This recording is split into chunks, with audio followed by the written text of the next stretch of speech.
Mais que s'est-il donc passé au lendemain du coup d'État? L'imam Badr, après avoir succédé à son père, l'imam Ahmed, ne devait rester sur le trône qu'une semaine, à l'issue de laquelle il était renversé. Il parvenait cependant à s'enfuir, à gagner l'Arabie Saoudite, où il regroupait des partisans avant de revenir pour combattre le nouveau pouvoir républicain.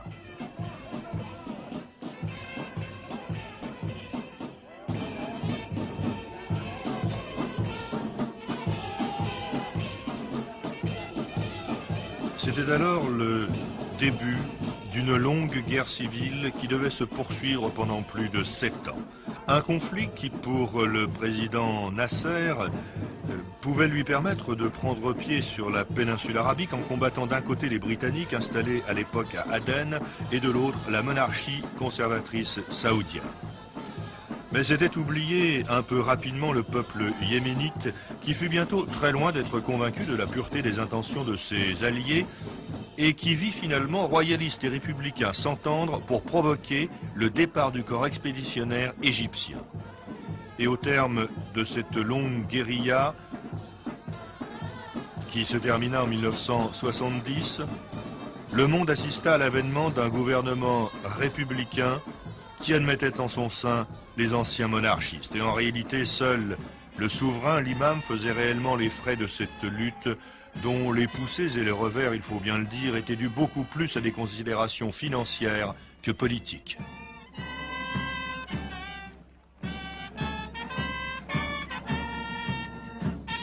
Et il reste au moins de cette révolution la persistance des subsides du grand voisin saoudien et cette remarquable façon de défiler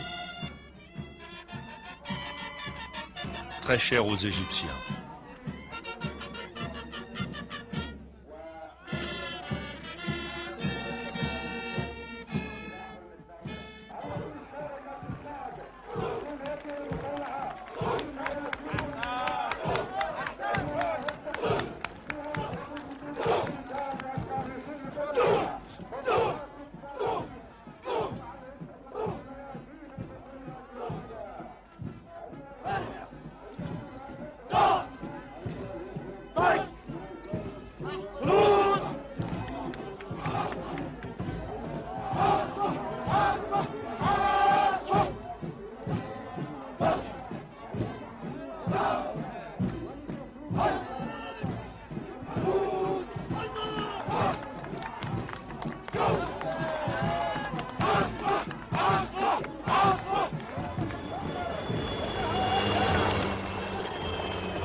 Révolution, chars, canons, purges, prison, le désordre des uns allait devenir l'ordre des autres.